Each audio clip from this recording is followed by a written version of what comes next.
अनुज पूरे ऑफिस की थकान लिए वापस अपने घर लौट रहा था। देर रात का वक्त था और वैसे तो ऑफिस से छुट्टी 8 बजे ही हो जाती है, पर आज उसे किसी ज़रूरी काम की वजह से निकलते निकलते थोड़ी देरी हो गई। आज वह तकरीबन 10 बजे के करीब सगड़ पहुंचा और वहां से ऑटो लिए डुमनी टर्मिनस पर वो 11 बजे के आसपास पहुंच गया।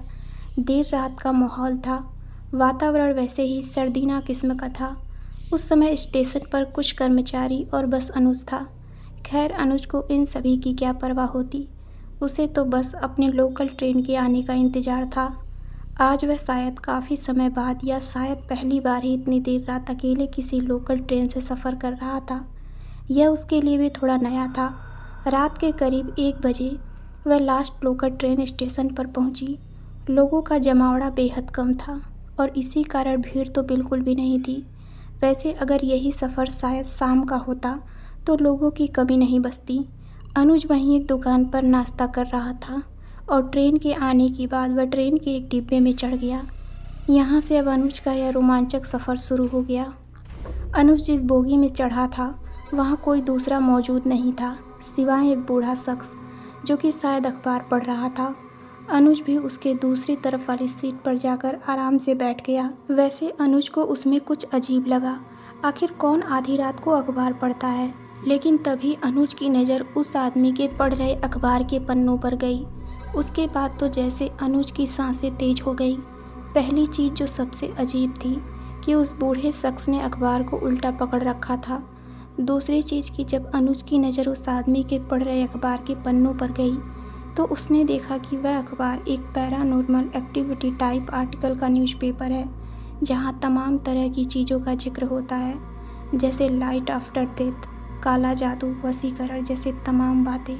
उस आदमी को ऐसा करता देख एक पल के लिए अनुज थोड़ा सहम सा गया। फिर उसने सोचा कि कोई पागल आदमी होगा, वरना कौन ऐसे आधी रात को बेतुकी बातों को पढ़ता है। इसके बाद अनुज वहाँ से थोड़ा आगे खिसक गया। अनुज अब एक तरफ खिड़की के साइड सर टिकाए बैठ गया। अभी उसने आंखें बंद ही की थी कि तभी एकदम से तेज हलचल हुई और उसकी एक जोरदार चीख निकल गई। ये चीख इतनी भयानक थी कि अनुज एकदम जैसे हार्ट अटैक से मरते मरते बचा हो। अनुज जब एकदम से सीट से अलग हुआ तो उसे कोई नहीं दिखा, लेकिन तभी उसे याद आया कि यही तो उसने अभी थोड़ी देर पहले किसी बूढ़े शख्स को देखा था। अब तो उसकी सीट पर वह अखबार पड़ा है। वह आदमी तो वहाँ से गायब ही हो गया। यह वाकई काफ़ी चौंका देने वाला किस्सा है, क्योंकि अगर वह बोगी में कहीं होता तो दिखाई तो ज़रूर देता, और बीच में तो कहीं ट्रेन रुकी भी नहीं थी, जबकि ट्रेन तो इतने अच्छे रफ्तार में है। लेकिन जब उसने उस चीख के बारे में सोचा तब उसे याद आया कि यह चीख कहीं उस बूढ़े शख्स की तो नहीं जो शायद चलती ट्रेन से कूद गया हो। इस घटना के बाद अनुज पूरी तरह से डर चुका था और अपना सिर पकड़कर एक कोने में बैठ गया। यह वक्त उसके लिए वाकई बहुत डरावना था। वह बस उसी शख्स के बारे में सोचे जा रहा था, लेकिन उसी वक्त न जाने कैसे और कहां से उसके पास वह उड़ता हुआ अखबार आ गया। अब अनुज ने उस अखबार को हाथ में पकड़ा तो उसे एक झटका लगा। अनुज ने देखा कि वो अखबार तो बिल्कुल खाली ही था। उस अखबार में कुछ भी नहीं था, लेकिन अखबार को पलटने पर उसने देखा कि इस अखबार में पिशाच की कहानी लिखी थी। अजीब अजीब तरह की बातें उनमें लिखी हुई थी। लेकिन तभी उसकी नज़र अखबार के उन्हीं पन्नों के एक छोटे से पॉइंट पर गया। वह लाल रंग का एक छोटा सा बिंदु था, लेकिन तभी धीरे धीरे समय बीतने के साथ ही वह बिंदु बड़ा होता जा रहा था। धीरे धीरे वह बिंदु बढ़ता ही गया। उसे देखते ही अनुज के हाथ से वह अखबार एकदम से छूट गया, क्योंकि वह असल में कोई बिंदु नहीं बल्कि खून की एक बूंद थी। अनुज इसके बाद वापस से सबसे कोने वाली सीट पर बैठ गया। इस वक्त आधी रात के समय वह अकेला था इस बोगी में। ऐसे में उसके साथ कुछ भी होना संभव था। अनुज ने अपने डर को दूर करने के लिए अपने कान में हेडफोन लगा लिया। हेडफोन लगाने की वजह से उसका ध्यान थोड़ा सा हटा, लेकिन उसकी मुश्किलें तो वहीं थी। वह खिड़की की सीट पर बैठकर गाना सुन रहा था। गाना सुनते सुनते उसकी हल्की सी आंख लग गई। स्टेशन आने में अभी 1.5 घंटे का समय था। ऐसे में उसने सोचा कि स्टेशन पर ट्रेन वैसे भी लंबे समय के लिए रुकेगी, इससे अच्छा है कि हल्की सी नींद ले ली जाए। उसने अभी अपनी हल्की सी आंखें बंद ही की थी, तभी अचानक से किसी ने उसे जोरदार थप्पड़ मारा। वह एकदम से उठ गया। अचानक उसे ट्रेन के गेट पर एक हाथ लटका हुआ दिखा। ऐसे लग रहा था जैसे कोई अपने हाथ के बल ट्रेन से बाहर लटका हो। यह दृश्य बहुत ही भयानक था। अनुज को समझ नहीं आ रहा था। उसे यह सब बिल्कुल किसी सपने की तरह लग रहा था। अनुज अब काफ़ी डर चुका था।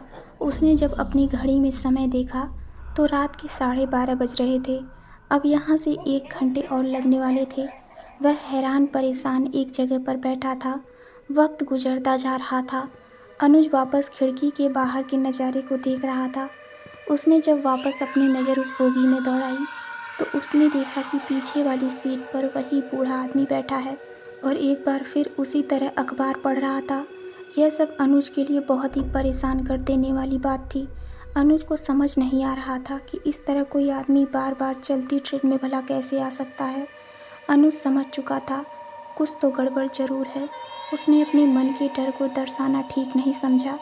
वह बस शांति से बैठा रहा, लेकिन माहौल एकदम से अब अशांत हो गया था।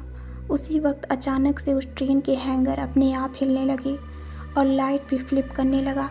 अनुज को भी ऐसा लग रहा था जैसे उसकी सीट ऊपर नीचे हो रही हो। कुछ इसी तरह का माहौल उसके साथ भी था, लेकिन कुछ ही मिनटों बाद यह सिलसिला भी थम गया। इसके बाद अनुज को थोड़ी राहत मिली। फिर कुछ ही देर बाद उसी अखबार के पीछे से एक आवाज़ आई, दर्द और मौत संकेत जरूर देते हैं। यह आवाज़ सुनकर अनुज बहुत ही ज़्यादा घबरा गया। तभी तेज हवा के कारण वह अखबार उस बूढ़े शख्स के चेहरे के सामने से हटकर ट्रेन के बाहर चला गया और इसके साथ ही उस बूढ़े शख्स का चेहरा देखकर अनुज कांप गया। अनुज ने देखा कि यह कोई इंसान नहीं बल्कि कुछ और ही है। ना तो उसका चेहरा इंसानों जैसा था और ना ही उसके शरीर की बनावट। उस बूढ़े शख्स का आधा चेहरा तो था ही नहीं और बचा हुआ आधा चेहरा पूरी तरह से कंकाल था। लेकिन तभी वही बूढ़ा शख्स एकदम पुतले की तरह खड़ा हो गया और जोरदार हंसने लगा। उसकी हंसी भी ऐसी थी जो उस अंधेरी रात में अनुज के होश उड़ा रही थी। लेकिन तभी वह बूढ़ा शख्स ट्रेन के हैंगर से उल्टा लटकने लगा और बड़ी अजीब अजीब तरह की हरकतें करने लगा। उसका चेहरा भी इतना भयानक था कि कोई भी आदमी देख ले तो पूरी तरह से कांप उठे। इसके कुछ देर बाद ही अनुज का हाथ ट्रेन के एक दरवाजे से चिपक गया, जहां से चाह कर भी वह हटा नहीं पा रहा था। उसने कोशिश तो काफ़ी की पर वह हटा नहीं पा रहा था। वह बूढ़ा शख्स भी सीधा चलते ट्रेन से बाहर कूद गया। अनुज का एक हाथ ट्रेन के दरवाजे के हैंगर से चिपका हुआ था। अगर गलती से भी अनुज फिसल जाता तो उसकी हड्डियां भी नहीं मिलती। वह बहुत कोशिश कर रहा था कि वह अपना हाथ वहां से हटा ले। एक बार अनुज ने जोरदार झटके से हाथ को हटाना चाहा तो अनुज लगभग दरवाजे के बाहर गिर चुका था। लेकिन फिर पता नहीं कैसे दरवाजे के बाहर से किसी ने उसे धक्का दिया और अनुज ट्रेन के अंदर आ गया। अनुज के डर की अब कोई सीमा नहीं थी। वह समझ चुका था कि यह जो कुछ भी हो रहा है वह बहुत ही अजीब है। अनुज ने किस्मत का शुक्रिया अदा किया क्योंकि वह अभी मरते मरते बचा था, लेकिन खतरा अभी टला कहाँ था।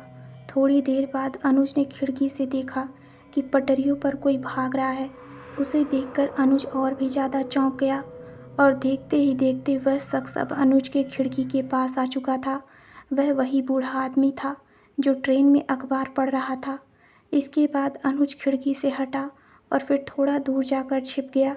उसने सोचा अभी स्टेशन पहुंचने में 20 से 25 मिनट का समय तो लग ही जाएगा, लेकिन अगर जिंदा बचना है तो उस बूढ़े आदमी से उसे दूर रहना होगा। इसलिए अनुज वही किसी सीट के पीछे दुबक कर चुपचाप बैठ गया। अचानक उसी वक्त उस बोगी में पता नहीं कहाँ से किसी नारियल की तरह कटा हुआ सिर आ गिरा। कटे हुए सिर का इस तरह बोगी में आकर गिरना दिल दहला देने वाला नज़ारा था। तो दोस्तों, आपको ये कहानी कैसी लगी हमें कमेंट में ज़रूर बताइए। तो मिलते हैं कहानी के अगले भाग में। धन्यवाद।